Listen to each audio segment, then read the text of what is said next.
आज विद्या मितानिन अतिथि शिक्षक कल्याण संघ ने प्रेस कॉन्फ्रेंस किया व स्वास्थ्य मंत्री टीएस बाबा से भी मुलाकात किए। साथ में अनियमित कर्मचारी मोर्चा के प्रदेश प्रवक्ता सत्यम शुक्ला भी शामिल हुए। देखिए खास रिपोर्ट मुस्कान वर्मा के साथ। आप लोग किस मांगों को लेकर यहाँ प्रेस कॉन्फ्रेंस? आज प्रेस कॉन्फ्रेंस करने का मात्र एक औचित्य ये था कि सरकार के 4 वर्ष बीतने के बाद भी जो उन्होंने हमें जन घोषणा पत्र में नियमितीकरण का वादा किए थे वो अभी तक पूरा नहीं हुआ है। जैसे ही सरकार बना उन्होंने कहा था कि अतिशीघ्र मैं आप लोगों को नियमितीकरण कर दूंगा। 1.5 साल बीतने के बाद हम लोग मैदान पे आए तो 65 दिन तक मैदान में बैठे तो सीएम साहब खुद बुलाए और उन्होंने कहा कि बेटा 1 साल रुक जाओ, उसके बाद मैं आप लोग को नियमितीकरण कर दूंगा। आज 4 वर्ष बीत चुका, उनके आश्वासन पे हम लोग 4 वर्ष फिर चुप रह गए और 4 वर्ष बीतने के बाद ये अंतिम बजट का अवसर आया है। सरकार पे आस और विश्वास अभी भी हमारा बरकरार है और हम चाहते हैं कि मिनिमम बजट पे वो हमारा उद्धार कर सकते हैं।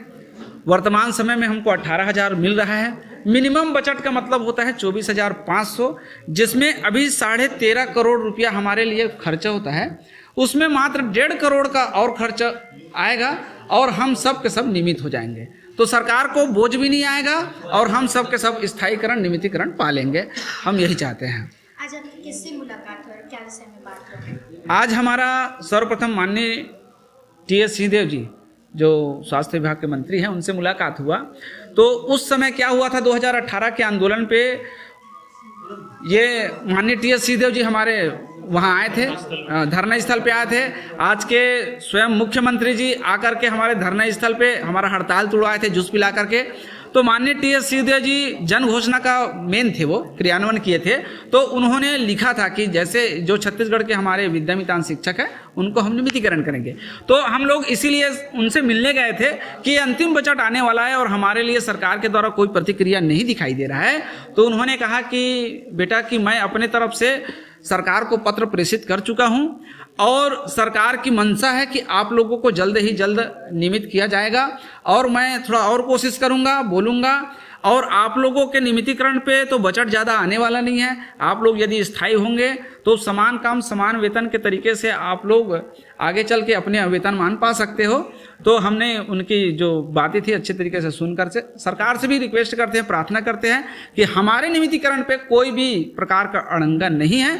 आपसे निवेदन है, प्रार्थना है कि हमारा नियमितीकरण जल्द से जल्द पूरा करें, कृपा करें। सरकार से मात्र ये अपील ये है कि जो उन्होंने कहा है हमारे के लिए, जो उन्होंने कहा है, हम अन्यत्र चीज़ और नहीं मांग रहे हैं। ना हम आपको कोई परेशानी नहीं कर रहे हैं, ना परेशान नहीं कर रहे हैं। आपने जो कहा है मात्र उतना कर दीजिए। हम सदैव आपके ऋणी रहेंगे, हमारा परिवार ऋणी रहेगा, हमारा खानदान ऋणी रहेगा, हमारा एरिया भी ऋणी रहेगा। धन्यवाद। आज आप विद्या मितान समूह के साथ स्वास्थ्य मंत्री जी से मुलाकात की, उस पर क्या चर्चा हुई, थोड़ा विस्तार से बताइए। टीएस सिंहदेव जी के पास हम इसके पहले भी गए थे। तो जिस प्रकार से विद्या मितान हैं उन्होंने अपनी बात रखी कि उनको वार्षिक मात्र 15 करोड़ वित्तीय जो बजट है उसमें भार आएगा और वो सभी के सब जो है विभाग में मर्ज कर दिए जाएंगे और वो सभी प्रकार के समझौता करने को भी तैयार हैं। तो इसी तर्ज में मेरी आज से लगभग 10 से 15 दिन पहले माननीय टीएस सिंहदेव जी से मुलाकात हुई थी। मैंने उनसे अनुरोध किया था कि जो छत्तीसगढ़ में 2009 के बाद रखे गए 33,000 श्रम आयुक्त दर और कलेक्टर दर के श्रमिक हैं, ये एक नया पदनाम दिया गया क्योंकि उमा देवी प्रकरण की बाधा जो थी उसके तहत जो 5 मार्च 2008 का सामान्य प्रशासन छत्तीसगढ़ का जो निर्देश निकला था उसमें कंडिका 5 में स्पष्ट मना किया गया था दैनिक वेतनभोगी कर्मचारी को, अनियमित कर्मचारी को नियुक्त करने के लिए।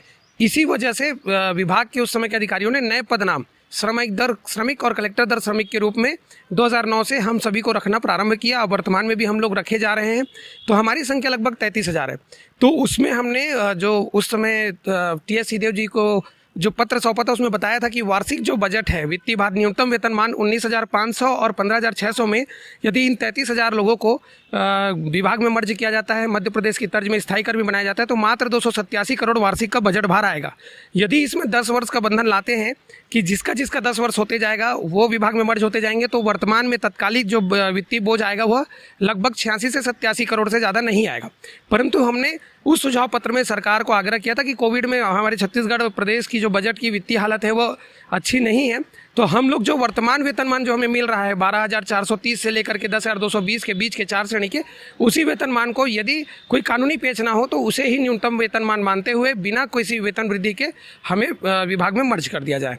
तो मुझे बड़ी हर्ष की बात है कि हमारी सुझाव को माननीय टीएस सिंहदेव जी द्वारा मुख्यमंत्री महोदय को पत्र के माध्यम से प्रेषित कर दिया गया है, जिसकी कॉपी भी हमें उपलब्ध कराई गई है। तो मैं आपके इस चैनल के माध्यम से छत्तीसगढ़ शासन के मुख्यमंत्री महोदय, स्वास्थ्य मंत्री महोदय टीएस सिंहदेव जो अत्यंत संवेदनशील मंत्री जी हैं, उन्हें आभार व्यक्त करता हूं और प्रार्थना करता हूं कि हम सभी के मर्ज करने के लिए जो भी उपाय हो, जो भी बातें हों या जिस भी प्रकार का सरकार को नियम बनाना है, हम सब उसमें आपको सकारात्मक सहयोग देंगे।